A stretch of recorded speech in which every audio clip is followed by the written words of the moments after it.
Aujourd'hui, on va regarder des histoires d'injustice française absolument merveilleuses. Et on va commencer par Amine.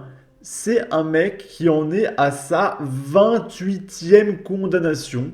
Il a cambriolé 16 pharmacies à travers la France et il a été relâché.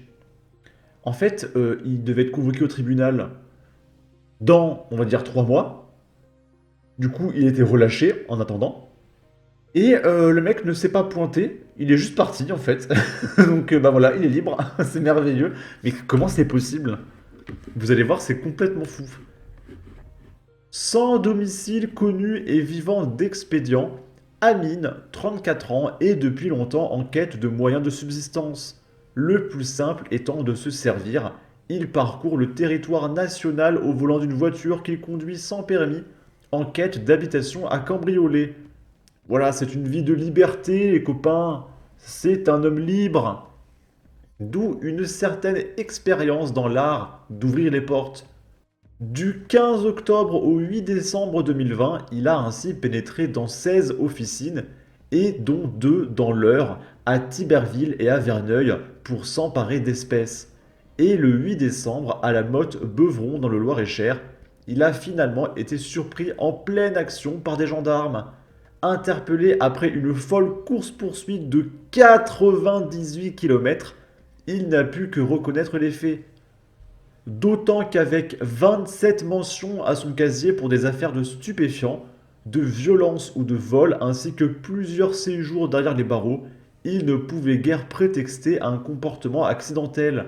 Placé sous mandat de dépôt puis remis en liberté, et placé sous contrôle judiciaire, il devait comparaître le 21 mars de cette année au tribunal d'Évreux pour les vols dans les pharmacies eurroises. Bien évidemment, il était aux abonnés absents. Du coup, il est dehors. Comment c'est possible? Si quelqu'un peut m'expliquer comment c'est possible, j'aimerais comprendre. Le mec est un voleur sauvage, on va dire. C'est que c'est sa vie. De partir à l'aventure et de voler et de vivre en mode Inch'Allah, on va voir de quoi sera fait l'avenir. Et le juge se dit, c'est bon, on va le relâcher. Je suis persuadé que le mec, il va revenir dans 3 mois.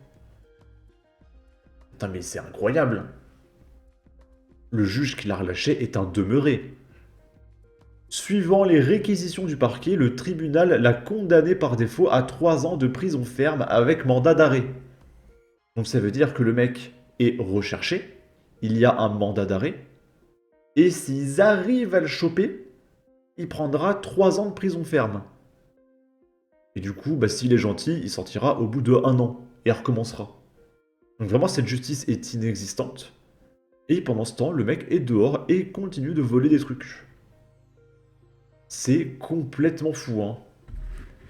Enfin, 28 condamnations, c'est bon, relâchez-le. Non mais...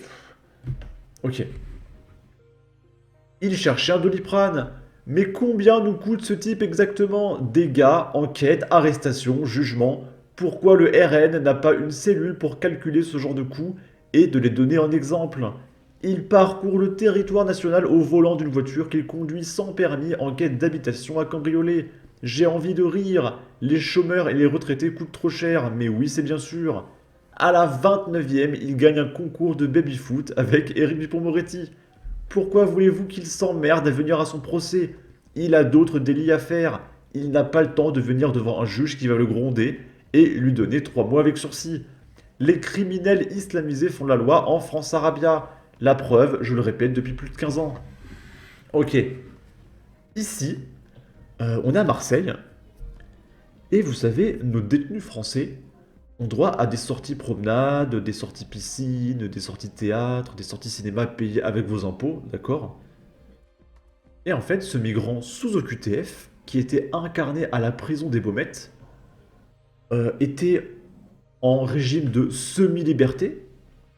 Donc c'est-à-dire qu'il pouvait sortir dehors tranquillement. En fait, il était en prison, mais il pouvait sortir.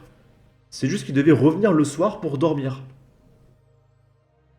Et du coup, bah, il est sorti, il est pas rentré. Lol. Mais c'est un délire. C'est du délire absolu. Donc comprenez bien là, le mec d'avant. S'il se fait choper, il aura une sortie promenade. il va partir. Il y a rien, donc pourquoi le mec se prendrait la tête à se pointer au jour du procès? Il va s'évader dans tous les cas. Moi, je sais pas quoi vous dire. Hein. Prison Break n'aurait jamais pu voir le jour en France. Hein. Je vous le dis tout de suite. Il y aurait eu genre 2 épisodes. Les mecs, ils se tous les plans de la prison et tout, et en fait, la porte est ouverte. Bon, bah, viens, on part. Voilà, fin de la saison. Super, ok. C'est une évasion qui a assurément fait grincer des dents au sein de l'administration pénitentiaire marseillaise. Mardi, un détenu incarcéré à la prison des Baumettes de Marseille a profité de son régime de semi-liberté pour s'évader de l'établissement pénitentiaire, a appris le Figaro de sources concordantes. Alors s'il vous plaît, n'appelez pas ça une évasion. La porte était ouverte. Tout le monde peut partir comme il veut. Une évasion, c'est que tu déjoues les systèmes de sécurité, que tu risques ta vie et tout. Une prison française, la porte est ouverte. C'est plus facile de s'échapper d'une prison que de s'échapper de l'école. Parce que à l'école, il y a un portail, il faut sauter le portail, il y a le CPE qui te surveille, je sais pas. La prison française, il y a personne. Arrêtez de parler d'évasion, bordel. Une situation embarrassante pour l'administration de ce centre pénitentiaire emblématique de la cité phocéenne, de plus en plus confronté à des évasions de ce type. Bah oui. Bah oui. En interne, on est également surpris, bah oui, c'est surprenant, de voir arriver dans la prison des prisonniers sous OQTF, d'ordinaire placés au centre de rétention administrative lorsqu'ils sont interpellés.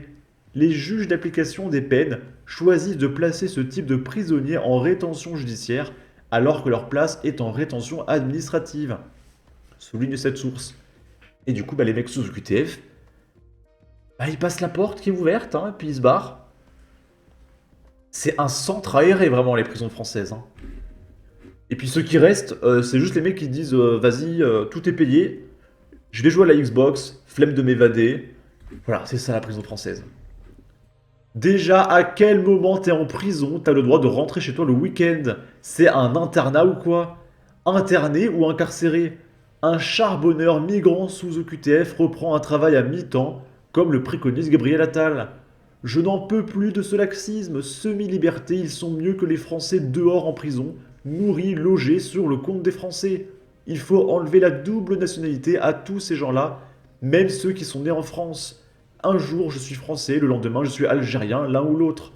Les prisons et leurs congés annuels, un concept qui étonne encore une majeure partie des pays. Il y a un gros problème, non? Un OQTF en semi-liberté, sérieusement? Que fait-il toujours chez nous en France? OQTF égale obligation de quitter le territoire français.